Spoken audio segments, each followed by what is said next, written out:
আসসালামু আলাইকুম, welcome back to school of English by Mushfika. আজকের লেসনে আমরা আইপিএ ভাওয়েল সাউন্ডগুলো নিয়ে আলোচনা করব। আমরা কনফিউজিং ইংলিশ বইটি যারা কালেক্ট করেছি তারা 199 পেজ দেখব। 199 পেজে আমরা প্রথমেই পাবো এই শর্ট ভাওয়েলগুলো। আইপিএ সিম্বলে যে শর্ট ভাওয়েলগুলো আছে সেটা আমরা দেখব আজকে।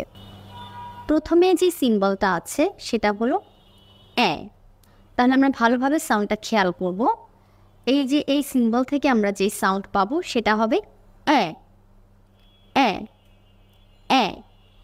কোন কোন শব্দে আমরা এরকম এ সাউন্ড পাই কয়েকটা উদাহরণ দিচ্ছি।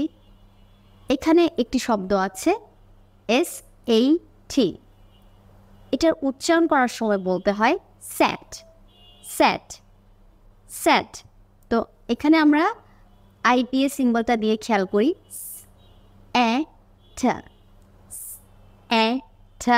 সেট এ টা সেট।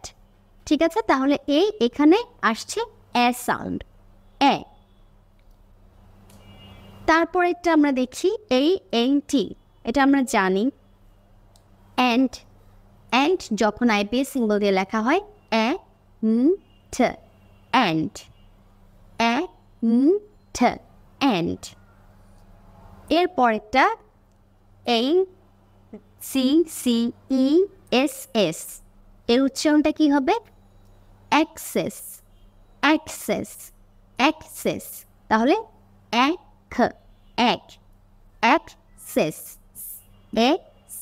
অ্যাক্সেস। প্রথমটা সেট, তারপর অ্যান্ড, এরপর অ্যাক্সেস।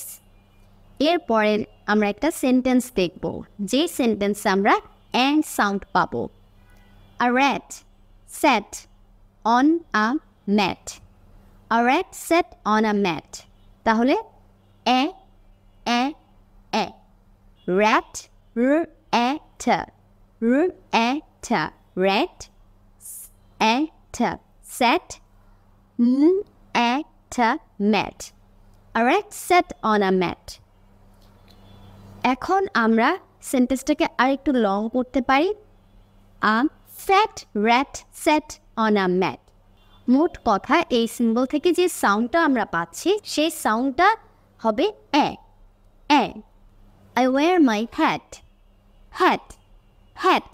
এরপর আমরা 200 পেজে দেখব কিছু ওয়ার্ড দেওয়া হয়েছে প্র্যাকটিসের জন্য। এ সিম্বলটা দিয়ে এ cat এ ব্ল্যাক। এইভাবে আমরা যদি অনুশীলন করি তাহলে আমাদের মুখের জড়তাটাও কেটে যাবে।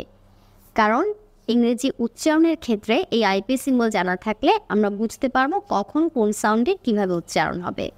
Thanks for watching my lesson. আরেকটি কথা, কনফিউজিং ইংলিশ বইটি আমরা দ্রুত সংগ্রহ করে নিব এবং ক্লাসগুলো দেখে প্র্যাকটিস করব। আসসালামু আলাইকুম। Thanks for watching.